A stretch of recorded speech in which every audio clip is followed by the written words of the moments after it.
Hey guys, it's Dana and I'm back at the farmhouse and I have some projects I've been knitting and actually crocheting to share with you. And I've been meaning to make this video for quite some time, but we've been pretty busy with life as everyone is, and I am just distractedly trying to get a sock onto my sock blocker here. One quick thing is if you hear weird noises in the back, it is because we have ducks in our house, and if you have ducks, then you know what noise I'm talking about. It is like no other noise. And yeah, they just live here now. They're part of our family. No, they're just inside in our sunroom. And once we finish where they're going to be, they'll be outside. But it's kind of cute that they're out there chirping. Anyway, it has been a long time since I've shared what I'm making. So if you've never watched from any of my videos before, hello, I'm Dana. I knit and crochet, and I am working on teaching knitting and crocheting to people who don't know how to do it, and then also to kids. I'm super excited. I'm going to be teaching some crocheting classes in our library in this coming year, so that will be really fun. But I I really want to just like teach everyone how to knit and crochet, and so I do love making patterns. Like I'll show something that I'm working on that is for like people who know how to knit and crochet. But I'm just like I will hand out knitting needles and just like hand out yarn. I don't have endless needles and yarn, but if I did, I would just like walk around like Santa and be like, everyone learn how to knit and crochet, please. Because it's just so much fun. You guys know, you're here, you know. Anyway, I have so many things. I did forget to bring one thing. I will go zoom and get that. 1 second.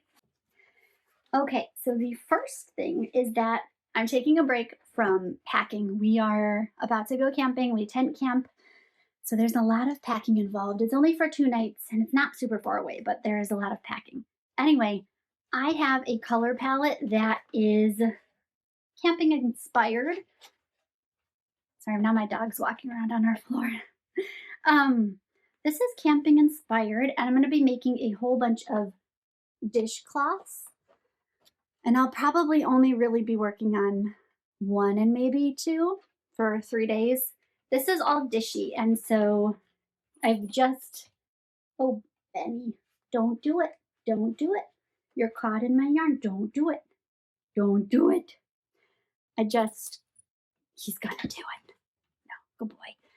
I just cast on this cool green, which I was trying to find its sleeve and I don't know what it's called, but I'll put all the colors of the Dishie yarn down below or on the screen, whatever I remember to do. But this is a really nice forest green that I thought would make a cool camping dishcloth because I just use them so much. Like sponges, I don't like using sponges on camping dishes, cast iron and pots and pans. They just get too torn up. So, oh, sorry, my if I can do it. It's been a while since I have filmed. So my other three colors are, what is this called? So this is all Dishie, I said. Where's its name? Mushroom. We've got yellow is Creme Brûlée, and the blue is Kenai. What's in there? So that's what I'm working on, are a whole bunch of, oh my goodness, Benny, your tail is working overtime over there, stealing my yarn. So I thought a whole bunch of dishcloths, and I'll be working on that this weekend, and I'm very excited about that. I got a whole bunch of Dishie yarn. I found that I love it for worsted weight dishcloths. I had gone to a yarn sale because a yarn shop near us was closing, and I discovered that I'm also obsessed with this Pima Soft Cotton by Barocco. So I got a whole bunch of colors of that, but it is skinnier yarn. And I'm kind of after some quick projects this camping trip. So I got Dishie, and I got it in lots of colors, and I've been working away at it. So actually first I'll show you my dishcloth pile. I've got a whole bunch of dishcloths, and they're these fun, let's see if I can hold it up this way, these really fun springy colors, green and pink, and a mix of yellow and blue, and then like a darker, reminds me of like honey maybe, yellow.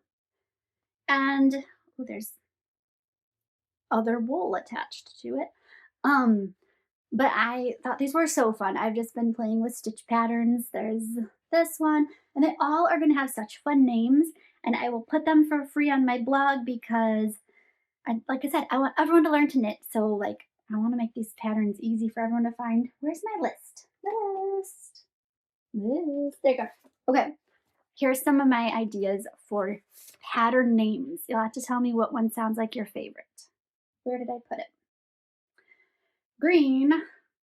It doesn't help because I have multiple greens going of pattern of dishcloths. So 1 second. Okay, that's campfire.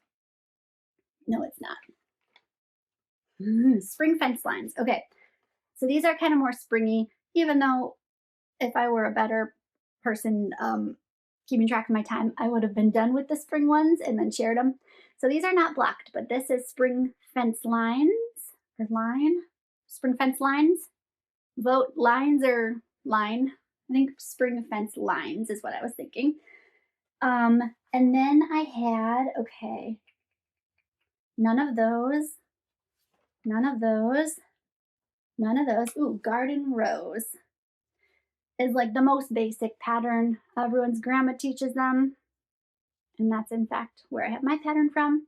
So I'm gonna block these and have these all available for people who learn to knit, which probably if you're watching this, you already knit and crochet, but I'm just so excited to like practice on these and then share these.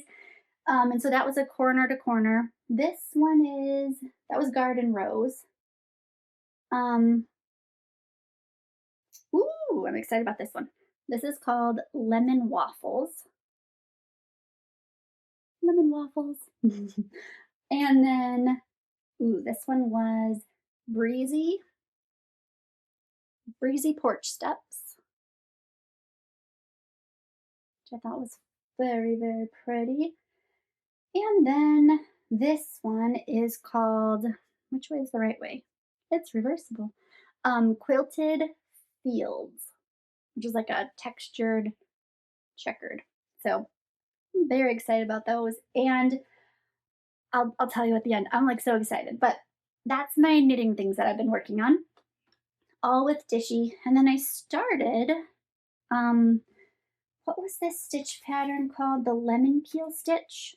So I'm doing crocheting now. I'm going to crochet a few. And so this is the lemon peel stitch. One side, I don't know if it matters. And then another side. And I guess it kind of looks like if you had like lemon peels, although it's green. So this one I'm thinking of calling Citrus Grove because it's this really cool green, which might actually be called pistachio. I can't remember, but I'm using size 7 needles to knit with and an I9 hook to crochet with. And I'm going to be making a few crocheting ones also because when I teach this this learning to crochet class at our library, I want to have some free patterns that they can then go try to do. They're going to make it's like a 4-week long class and they'll kind of learn the basics and then eventually make like a very small, well, it depends how fast they can go, but a small little stuffy blanket, or you could call it a doll blanket, whatever they're excited about creating. And so once they learn how to do it, and if they're like, Mom, Dad, I want to go crochet something else, then I can kind of send them home at the last class with a little handout of patterns they can find in tutorials and things like that. So hopefully I'll get some of those videos up pretty soon. We're winding down our school year and we're camping and doing all those things, so I'll find a chance to do that. Oh, okay, so with these dishcloths in the meantime, I have a fun thing that I'm going to do with my kids. You can do it if you want. It's not anything official. It's just a fun idea I thought of. So I'm going to have my girls be practicing their knitting and their crocheting this summer. Remember like a library summer reading challenge, I guess? Only imagine it's a summer knitting and crochet challenge. And I think what I'm going to call it is the Tiny Treasures Knitting and Crochet Challenge. So it's just a way to I want my kids practicing knitting and crocheting all summer long. And it's hot, and so we don't want to be doing a ton of stuff, but working with cotton and these nice small little things are going to be good practice so that they're just not losing what they've already learned. So again, I'll have the free patterns and all that kind of stuff. There's crochet, knitting, dishcloth patterns for free all over the internet. So it doesn't have to be these, but that's my plan for, excuse me, my kids. They're going to have these patterns they're working through. And then I think each time they finish one pattern, I will have them pick out, do I have it in here? Ooh, you know what?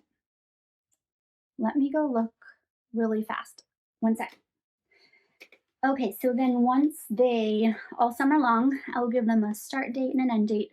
Once they finish a dishcloth, it can be knitting or it can be crocheting. Once they finish one, it's a completed object. And I'm going to let them choose. It kind of ties into like the whole summer reading challenge idea. I'm going to let them choose who I will either knit or crochet. Like what, I don't know how to explain this. So there's these books that I found at our library or connecting libraries where you either can crochet characters from books. So this one has like Anne of Green Gables. There's Elizabeth Bennet's in here somewhere. The White Rabbit's in here, Sherlock Holmes. So they can choose, they finish knitting or crocheting a dishcloth, they choose a knitted or crocheted character from a book, and I will make it for them. I also have these 2 Harry Potter books. I think probably more so this one, it has the actual 2 characters, and I don't remember if Ron is in there.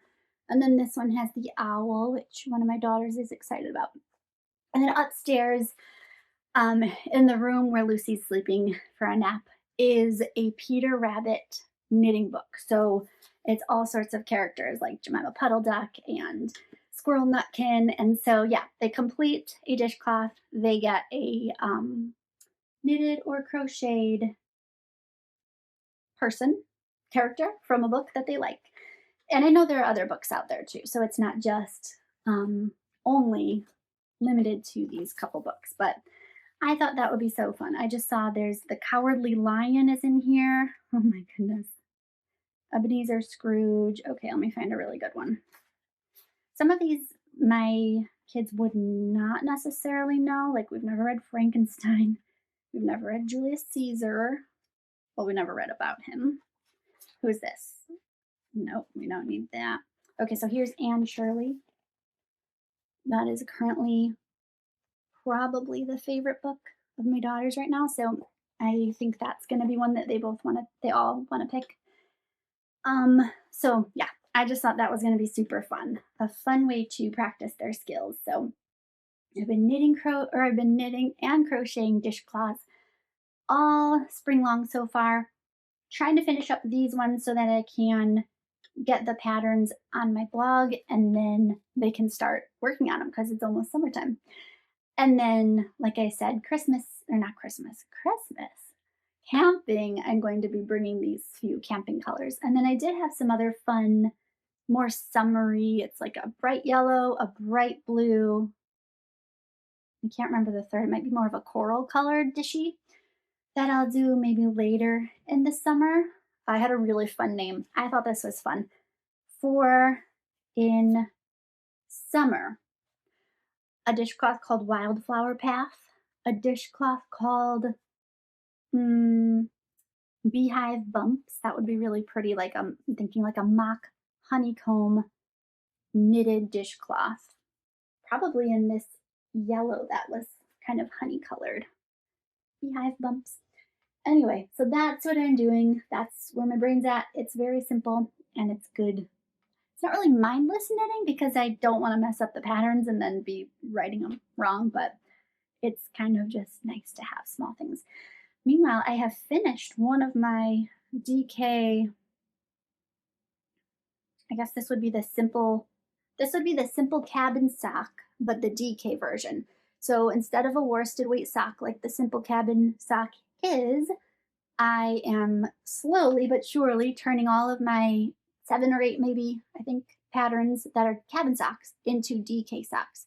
And eventually I would like to do that for turn them into sock weight socks too. And especially when I have the cable patterns and stuff, like the Old Holy Night, Pumpkin Patch, Country Cabin. I'm going to turn all those into DK ones too. And then I just started the next little bit of my simple DK sock, I guess I would call that. And then look at this cute little stitch marker. My sister got into making jewelry, and she has this one she made me. It says, I heart knitting, and she just put some cute little beads on there. So I'm also sort of working on this, but I really plowed through on the beginning sock. And then the second sock is a little bit slower because then I saw dishcloths. And it all started with going to the yarn shop and just being so drawn to the bright colors, and then finding all the bright colors of Dishie. So this kind of has taken the back seat. But oh, this yarn was Knit Picks Hawthorne DK. And I don't remember the name, but I'll find it. I didn't keep the label because I just don't keep the labels. And but I'll look on their website and find it. So just a simple little sock. I don't know where I was going with that. And I think that is all I had. I'm looking over at my bed, which is just sprawled with our camping clothes and piles and stuff. And I probably should get back to that because we leave tomorrow and it is about 2:15 today. So I am so glad that you guys came and hung out and checked in with me. It's been, like I said, so long since I wanted to make a video. And it's just kind of in the back of my mind, like, I want to go make a video. Thank you guys for hanging out, and I hope that you have a great weekend and a great last little bit of May before summer is really, truly here. All right, bye.